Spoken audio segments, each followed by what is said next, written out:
The night was dark and full of storm clouds. Cold rain poured down over the ruined streets of an old city.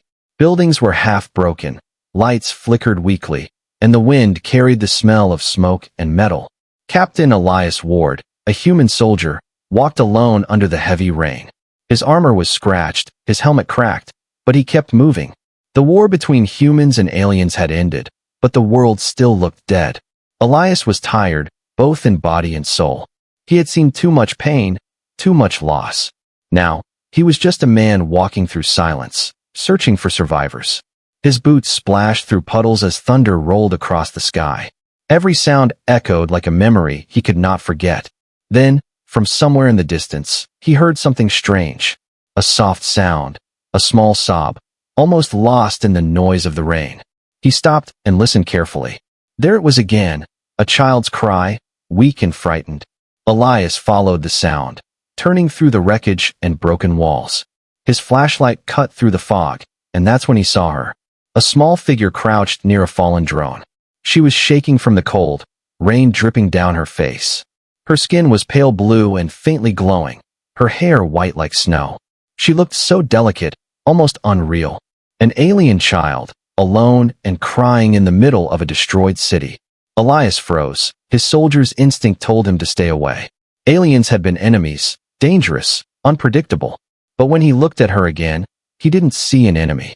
He saw a lost child, helpless and afraid. He slowly lowered his weapon and took a cautious step forward. "It's okay," he said softly, his voice barely above the rain. "I'm not going to hurt you." The little girl flinched, covering her head with her arms. Her clothes were torn, her feet bare, her tiny hands trembling. Elias took off his jacket and knelt beside her. He gently placed it over her shoulders. The child looked up at him, her big violet eyes full of tears. She whispered something in a soft voice. "Amara. Amara." Elias didn't understand the word, but he guessed. "Your mother?" he asked quietly. The girl nodded, crying again. Her tears mixed with the rain, falling down her glowing cheeks. Elias sighed and looked around. There was no sign of anyone else, no movement, no life. Only destruction and cold wind. He picked her up carefully, wrapping his jacket tight around her. Her small hands clung to his armor. For the first time in a long while, Elias felt something alive inside him. Compassion. He whispered, "Don't worry, I'll help you find her." As he walked through the ruined streets, flashes of light came from the distance. Old defense drones still floated in patrol mode, their red sensors scanning the area. Elias moved quickly, keeping the child close to his chest. He reached his small scout vehicle and placed her inside. The child looked around curiously, her eyes wide at the glowing controls. "You've never seen a human ship before, huh?" he said with a faint smile. She didn't reply, but for the first time, she smiled back. The engines roared softly to life, filling the silent night with a low hum. Rain streamed down the windshield as Elias guided the craft through the ruins. Then, the radar began to beep. Something large was moving fast through the storm. Elias tightened his grip on the controls, scanning the sky. He saw a shadow glide between the lightning bolts, something alive, something hunting. He pulled the child closer, heart pounding. Whatever it was coming for them. But he didn't stop. Not this time, not tonight. He looked down at the sleeping alien child in his arms and whispered, "Hang on, kid, you're safe now." He didn't know it yet, but this one act of kindness, this single choice to save a lost child, would soon change the fate of two entire worlds. The storm didn't stop. Rain hammered against the scout craft as Elias drove through the flooded ruins. The alien child sat beside him, wrapped in his jacket, her glowing eyes staring quietly out the window. Every flash of lightning lit up her face, half fear, half wonder.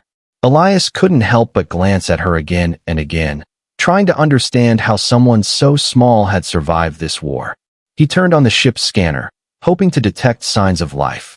The monitor flickered, showing faint heat signatures, all cold and fading. Nothing human, nothing alive. The little girl pointed suddenly at the screen and said a word again, "Amara." Her voice was soft, trembling. Elias sighed. "You mean your mother?"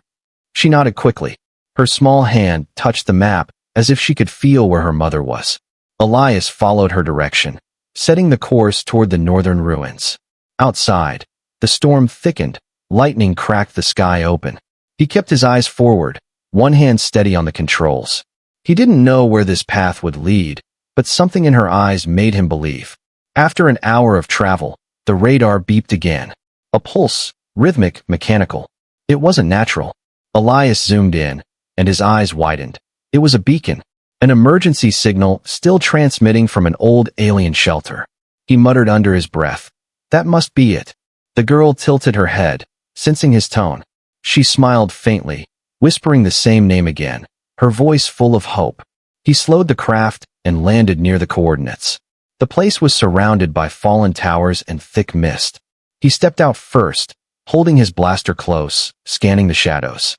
The child followed, her bare feet splashing softly in puddles. "Stay close," he whispered. She grabbed his arm tightly. The beacon light blinked weakly through the smoke, a metallic pod half buried in debris. Elias kneeled and brushed the mud off the surface. Alien symbols glowed faintly across the pod's skin. He pressed a few buttons on his wrist device, trying to translate the signals. The screen showed one word: life form, critical. His heart sank. He forced open the hatch, steam hissing out as the door slowly lifted. Inside, a faint blue light pulsed like a heartbeat. He saw her, an older alien woman, her body weak, eyes barely open. Her features were similar to the child's, same glowing skin, same silver hair. The little girl gasped, running forward, crying out, "Amara! Amara!" The woman stirred, her gaze falling on Elias. Her lips moved weakly, speaking in a broken translation. "You human?" He nodded slowly, lowering his weapon. She coughed, then looked at her daughter. "She'd alive, because of you," she whispered. Elias helped her sit up, checking her pulse. "You're hurt," he said. She shook her head, eyes glowing faintly. "Not hurt. Hunted," she whispered. Her hand trembled as she pointed at the sky. "They coming." Elias frowned, glancing up. Through the storm, faint red dots began to appear. Drones, dozens of them. He cursed under his breath, grabbing his blaster. He looked back at the woman. "Can you move?" She nodded weakly, holding her daughter close. "Then we run," he said. He helped them into the craft as the first explosions lit up the sky. The drones descended like a swarm, red lights flashing through the rain. Elias gunned the engine, blasting off through the wreckage. Lasers struck the ground around them, shaking the ship. The child screamed. The mother clung to her, whispering words of comfort. Elias shouted, "Hold on," as he dodged debris and fire. The radar beeped again. Something was locking onto them. He pulled a sharp turn, firing countermeasures, but one drone followed fast. He aimed, squeezed the trigger, and the shot hit true. The drone exploded in the air, scattering metal into the storm. After a few tense minutes, the radar cleared. Only the sound of rain and their heavy breathing remained. Elias slowed the craft, turning to check on them. The mother smiled weakly, placing a hand on his arm. "You save her. You save me. I owe life." Elias shook his head. "You don't owe me anything." But deep down, he knew this was only the beginning. As lightning flashed outside, the alien woman looked out into the clouds and whispered something ancient. The translator picked up faint words, "A human heart, chosen by the stars." Elias didn't understand. But far above them, beyond the storm, a signal had been sent. And across the galaxy, someone, or something, had just taken notice of the man who saved an alien child in the rain. The storm finally began to fade. Rain turned to a cold mist, and weak sunlight broke through the clouds. Elias guided the damaged craft toward the mountains where signal jammers were weaker. The alien child slept in her mother's arms, her small hand still holding the edge of his jacket. The woman, Amara, sat quietly beside him, her silver eyes watching the horizon. Elias tried not to stare, but he was full of questions. "Who's chasing you? Why were you down there?" he asked. Amara took a slow breath before answering. "My people call me Seer of Arivian. I carry memory of the stars," she said softly. "Humans broke the sky with war, but we broke it first." Her voice carried sadness older than the ruins they had left behind. Elias frowned. "I'm just a soldier. I don't understand politics." Amara smiled faintly. "You will soon." She reached into a small crystal pendant around her neck and pressed it. A blue holographic map appeared between them, showing 2 planets, Earth and Orelise, connected by a glowing bridge of energy. This link, she said, was made long ago, before war, before fear. The map pulsed, and Elias could see tiny light trails moving from one world to the other. What is it? He asked. Life, Amara whispered. Our ancestors shared it with you. The word stunned him. Wait, you mean humans and Aurelians were connected? Amara nodded. The bond was forgotten, sealed when greed grew stronger than faith. Her daughter stirred in her sleep, murmuring softly. Amara continued. The child you saved, Leora, is last of her line, the one born with both lights, human and Aurelian. Elias blinked. Half human. She carries your world in her blood, and mine in her soul. Before he could speak again, the radar lit up red. Incoming transmission, encrypted and powerful. He activated the comms, and a sharp voice filled the cabin. This is Captain Varric of the Aurelian Vanguard. You have something that belongs to us. Amara's face went pale. They found us, she whispered. Elias gritted his teeth. You're not taking them. The voice laughed coldly. A human defending our traitor? You don't know what you hold, soldier. That child is not a girl. She is a key.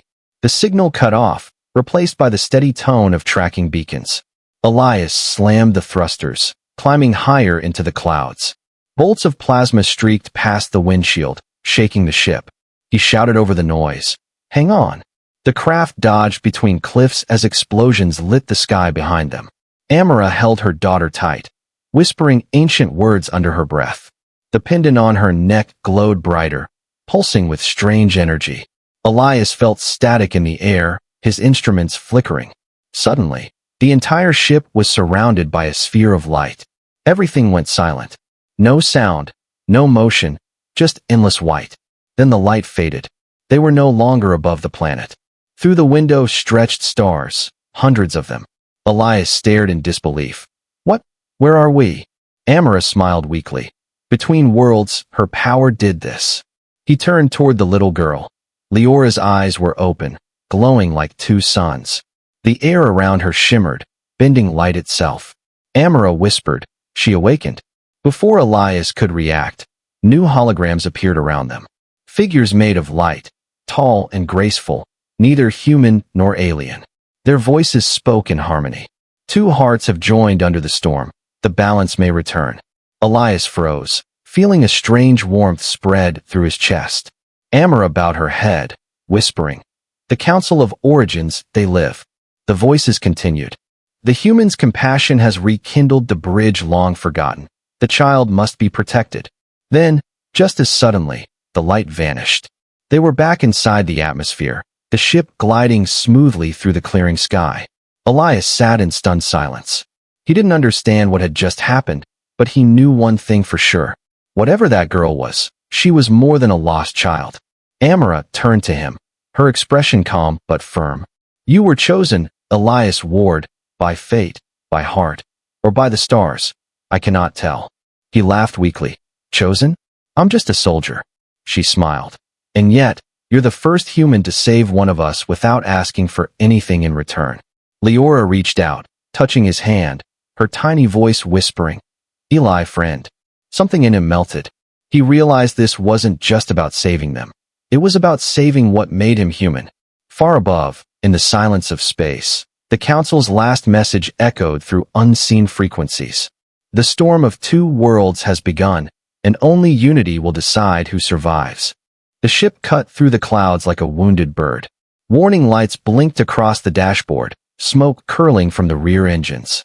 Elias fought the controls, trying to keep the craft steady as mountains rose ahead. Amara held Leora close, shielding her as the vessel shook violently. When they finally landed on a lonely plateau, the engine gave its last breath and died. Silence returned, heavy and strange. Elias stepped out, the cold wind biting his face. He scanned the horizon, endless cliffs and broken sky, no movement, no signal. For a moment, it felt safe, but his instincts said otherwise. He turned back to the two figures inside the craft. Amara looked pale, her energy fading. Leora slept quietly, a faint glow pulsing from her tiny hands. She used her power to protect us, Amara said softly. It drains her life. Elias knelt beside the girl, brushing a strand of silver hair from her face. "She's just a child," he whispered. "How could she carry so much?" Before Amara could answer, the communicator crackled to life. "Captain Elias Ward," a sharp voice said, "you are ordered to stand down and surrender the aliens immediately." It was General Hawthorne, his superior, the man who had ended the Aurelian War. Elias froze. "How did you find me?" "We tracked your craft," Hawthorne replied coldly, "and the energy surged from that thing you're hiding." Elias clenched his jaw. "She's a child, not a weapon." The general laughed. "That child nearly destroyed our orbiting satellites. Soldier, you will comply." Elias muted the call, his heart pounding. He turned to Amara. "If they find you, they'll take her, study her, maybe worse." Amara nodded sadly. "Humans fear what they don't understand, and Aurelians destroy what they fear." Elias paced the floor, torn between duty and conscience. He had spent years following orders, believing loyalty made him strong. But now, looking at that sleeping girl, he felt something deeper, a promise he never made but couldn't break. The communicator beeped again, Hawthorne's voice booming louder. "Ward, this is your final warning. Deliver the aliens or be branded a traitor to humanity." Elias stared at the device, then at the stars above. He whispered, "If being human means turning them in, then maybe I don't want to be your kind of human." He switched the communicator off, his decision made. Amara watched him quietly, her eyes soft. "You choose heart over order. That is rare among your kind." He sighed. "Maybe it's time someone did." She smiled faintly. "Then I will trust you with something few have ever seen." She reached for her pendant again, twisting it gently. The air shimmered, forming a projection of ancient symbols and a glowing orb floating between them. "This is the origin seed," she said, "the first bridge between our worlds, hidden, forgotten, waiting." Elias stared at the swirling light. "What does it do?" "It binds minds and souls. It can heal the rift between species, or destroy everything if used with hate." Before they could speak further, a deafening boom echoed through the mountains. Flashes of light appeared in the sky, human dropships descending fast. Elias cursed, grabbing his rifle. "They're here." Amara covered Leora, whispering prayers in her native tongue. "Go," she said firmly. "Take her and run." Elias shook his head. "Not without you." She smiled sadly. "If they capture me, she still has you. The bridge needs both light and will." The sound of engines roared closer, dust swirling in waves. Elias grabbed Leora, wrapping her in his jacket, and sprinted toward the canyon edge. Behind him, Amara stepped out into the open, raising her hands toward the approaching ships. Her body glowed bright, forming a barrier of light that slowed the descent of the soldiers. Elias looked back only once. The sight burned into his memory, a mother made of starlight standing alone against an army. He found a narrow cave and ducked inside, holding Leora close. From the distance came the sound of plasma, fire, and thunder. Then silence. Leora stirred in his arms, whispering her mother's name in her sleep. Elias felt his throat tighten. He promised softly, "I'll keep you safe. I swear it." Moments later, his wrist device blinked, showing one last transmission. Amara's voice, faint and fading. "Elias, if I fall, take her to the bridge. Follow the starlight. She will know the way." The message ended with static. Outside, the first light of dawn broke across the cliffs. Elias stared at it, determination burning in his eyes. He whispered, "Then that's where we'll go." The soldier turned renegade. The alien child who could unite worlds. And somewhere, in the cold void between stars, forces far greater than either species began to move. The war wasn't over. It had only just changed shape. The first light of dawn painted the canyon gold. The rain had stopped, leaving the air cold and silent. Elias stood at the mouth of the cave, watching the sky burn with streaks of human warships patrolling above. He knew Amara was gone, but her last words still echoed inside him. "Follow the starlight. She will know the way." He turned toward the small alien girl curled in his jacket, still asleep, her faint glow reflecting off the cave walls. He whispered softly, "Leora, we have to move." Her eyes opened slowly, soft and bright, like twin suns waking from dream.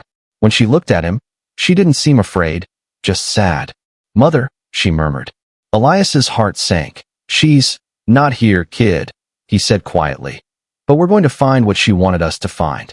She looked down for a moment, then nodded with quiet trust. They stepped out of the cave, and the wind carried the scent of iron and dust. Elias adjusted his gear, scanning the landscape with his visor. According to his coordinates, the Bridge of Origins was somewhere beyond the desert ridge, deep inside an ancient valley forbidden to both humans and Aurelians. The problem? His fuel cells were almost empty, and food supplies were low. The two began their journey on foot. The terrain was harsh, sharp rocks and endless dunes. Elias walked ahead, keeping his rifle ready, while Leora followed, her small feet leaving glowing prints in the sand. Every few miles, she would stop and stare at the sky, whispering strange words. Once, Elias asked her what she was saying. She smiled faintly. I talk to stars, they listen. He chuckled. If they're listening, tell them to send us a ride. As the sun climbed higher, heat waves shimmered across the horizon. They found an old wreck, a downed Aurelian shuttle, half buried in dust. Elias searched the ruins, finding scraps of tech and a small ration pack still intact. When he returned, Leora was sitting beside a metal panel, tracing symbols with her glowing fingers. What are you doing? He asked. Door, she said softly. Before he could stop her, light spread across the metal like veins of fire, and a hatch hissed open, revealing a hidden chamber below. Elias stared, amazed. How did you? She smiled innocently. Stars told me. Inside, the chamber was filled with holographic pillars, ancient symbols pulsing with energy. Elias stepped closer, brushing dust off one of the consoles. It activated instantly, projecting a map of the galaxy above them. 2 planets, connected by a luminous thread. Earth and Aurelis, he whispered. The map rotated slowly, showing thousands of smaller links branching from the main bridge. He realized this place was old, older than either species' history. Leora reached out and placed her hand on the projection. The entire room came alive. Energy surged through the walls, the air vibrated, and for a moment, Elias felt his body lift slightly from the ground. Visions flashed before his eyes, human cities, alien temples, and then the Bridge of Origins itself, a massive structure of light floating between 2 suns. He gasped, stepping back. You're showing me where it is? Leora nodded. Bridge calls us soon. Before he could ask more, his wrist communicator buzzed violently. Static turned into a voice. General Hawthorne. Ward, you're out of your mind. We tracked your signal. Whatever you're near, it's not human, and it's dangerous. Elias ignored him, shutting the device off. He looked at Leora, determination burning in his eyes. They'll come after us again, but we're finishing this. They left the chamber and continued toward the valley. Night began to fall, and the stars slowly emerged across the sky.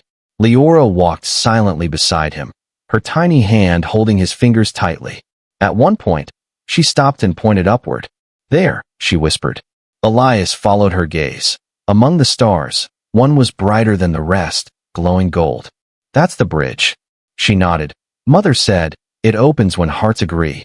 Her words made him pause. He thought of all the years of war, hatred, and orders that tore lives apart. Maybe Amara was right. Maybe heart was the missing weapon humanity had forgotten. He looked at the child again, realizing that she wasn't just a survivor. She was hope made real. As they camped under the stars that night, Elias sat beside the small fire, staring at the endless sky. Leora slept peacefully, the faint light from her body flickering like the flame beside her. He whispered, if the bridge is real, maybe we can end this war for good. And far above, the golden star pulsed once, as if it had heard him. By the time they reached the valley, 3 days had passed. The desert was behind them, replaced by black stone cliffs glowing faintly with blue veins of energy. The ground hummed beneath their feet as if the world itself was breathing. Elias felt the air grow heavy, each step pulling him deeper into something ancient. Leora walked beside him quietly, her small hand glowing brighter with every heartbeat. Ahead, a canyon split open like a scar in the earth, and from its center rose a light, pure and golden. Elias stopped in awe. The Bridge of Origins wasn't made of stone or metal. It was made of light itself, a vast archway floating above the canyon, pulsing softly like a living heart. It connected nothing visible, yet it reached both Earth's skies and the distant stars of Orelise. Wind swirled around them, carrying faint whispers in two voices, one human, one alien, blending into a single melody. Leora stepped forward, eyes shining. "We found it," she whispered. Elias followed, scanning the horizon. For the first time in days, he felt peace, a fragile, strange calm. But it didn't last. A low rumble echoed from the north, followed by the hum of engines. Dust clouds rose in the distance. Human dropships, dozens of them, descending fast. At the same time, streaks of red light pierced the sky from the opposite side, the Aurelian vanguard. Two armies, one goal, the child and the bridge. Elias's stomach tightened. "They're both coming," he muttered. He turned to Leora, who stood at the base of the bridge, her small body surrounded by glowing symbols. "She's activating it," he realized. A pillar of light shot into the sky, shaking the ground. Rocks split apart, and energy arcs danced through the air. Then, voices, thousands of them, filled the valley, echoes of humans and Aurelians long gone. It was as if time itself had opened its eyes. Elias shielded his face as the armies drew closer. Explosions thundered across the cliffs, blaster fire lighting up the mist. "Elias Ward," a familiar voice shouted through the comms, "General Hawthorne again. Step away from that creature before it kills us all." Elias shouted back, "She's not the danger. You are." Static filled the line, followed by more gunfire. On the other side, the Aurelian ships landed, releasing soldiers in shining armor, their commander raising a staff of light. The sky turned red, the ground turned gold. War had returned to the doorstep of peace. Elias ran toward Leora, dodging debris. She stood still, her eyes glowing brighter than before. Energy circled her like a storm, lifting her slightly into the air. "Leora, stop! They'll fire," he shouted. But she didn't stop. Instead, she looked at him, her voice echoing in his mind. "Mother said, bridge needs both hearts." He froze. "Both?" Before he could ask, Amara's voice filled the air, not from memory, but from the bridge itself. "She carries the light of Orelise. You carry the will of humanity." Elias felt his chest tighten, his heart racing. The bridge pulsed faster, its glow now matching the beat of his pulse. Leora reached out her hand toward him. Without hesitation, he took it. The moment their hands touched, a shockwave burst through the valley. The armies stopped firing, their weapons crackling uselessly. The air filled with light, not burning, but soft and infinite. Images appeared everywhere, memories, history, pain, and hope. Humans seeing through alien eyes, aliens feeling human hearts. The barrier between species melted like snow under the sun. Elias saw flashes, soldiers laying down weapons, mothers finding lost children. He felt their grief, their fear, their longing for peace. And for the first time, so did they. The Bridge of Origins shone brighter than ever before. Its light spread outward, reaching far beyond the valley, touching every orbit, every planet, every heart. But balance demanded a price. Leora's body began to fade, her glow turning transparent. "No, no, stay with me," Elias said, clutching her hand tighter. She smiled weakly. "Bridge needs heart, not body." Tears mixed with the light as she whispered, "You showed me what human means." Before he could answer, her light burst into thousands of fragments, each one flying toward the stars. The bridge sealed, leaving behind only silence and a soft hum. Elias fell to his knees, staring at the empty air where she had been. The human and alien soldiers stood around him, stunned and silent. General Hawthorne removed his helmet, eyes wide in disbelief. The Aurelian commander lowered his staff. No one spoke. Above them, the golden light slowly faded, but its warmth remained. And though no one said it, they all knew the truth. The war was over. The golden light slowly faded from the sky. The battlefield that once echoed with war now lay silent. Broken weapons glowed faintly, their energy spent. Human and Aurelian soldiers stood side by side, too stunned to fight. And at the center of it all, Elias knelt in the dust, staring at the spot where Leora had vanished. He could still feel her warmth in his hands, a fading heartbeat that wasn't his. The world was quiet, but it was a new kind of quiet, not empty, just waiting. General Hawthorne approached carefully, removing his helmet. The old man's voice trembled. What did she do? Elias didn't look up. She showed us, he said softly. What we've all forgotten. The Aurelian commander, a tall figure with glowing eyes, stepped closer. The child, she carried both stars, he said, and the bridge answered her. A thin beam of light rose from the ground where Leora's final glow had fallen. It pulsed slowly, connecting heaven and earth. No longer a weapon, no longer a mystery, just peace. Every heart that felt its warmth understood something wordless yet eternal. Days passed, and word spread across both worlds. The war had ended, not through victory, but through understanding. Both species mourned the child who had united them. And in the center of the silent valley, they built a sanctuary around the bridge, a place where humans and Aurelians could meet without fear. They called it the Hall of Dawn, and at its heart stood a single statue, a human soldier holding a small glowing hand made of light. Elias never returned to the military. He refused every medal, every speech, every ceremony. He stayed in the valley, guarding the bridge. Some called him a traitor, others a saint. He didn't care. At night, he would sit near the arch of light and talk to the stars.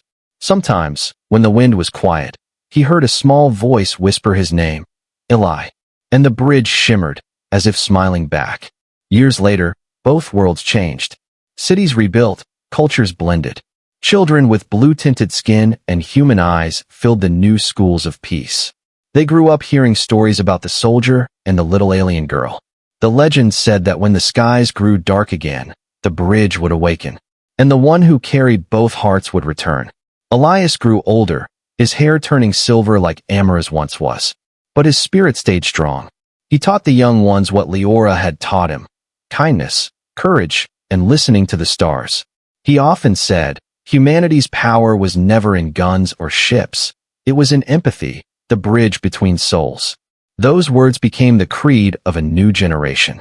One night, as another storm rolled across the horizon, Elias stood at the valley's edge. Lightning flashed just like it had on the night he first found her. The air shimmered, and from the heart of the bridge came a familiar golden glow. He smiled faintly, whispering, I knew you'd come back. From the light stepped a small figure made of starlight, a child with glowing eyes. Eli, she said softly, it's time. He nodded, understanding without words. As the bridge brightened, his old armor gleamed once more. The soldiers who had followed him long ago watched in silence as the light swallowed him. When it faded, there was no body, no shadow, only the hum of the bridge, alive again. From that day on, the guardians of both worlds spoke of a figure who walked between stars. They called him the Bridge Keeper, the man who carried peace across galaxies. And somewhere beyond time, a human and a little alien girl walked hand in hand through the rain. Not enemies, not strangers, just souls who had proven that even in the coldest universe, a single act of kindness could change the fate of two worlds.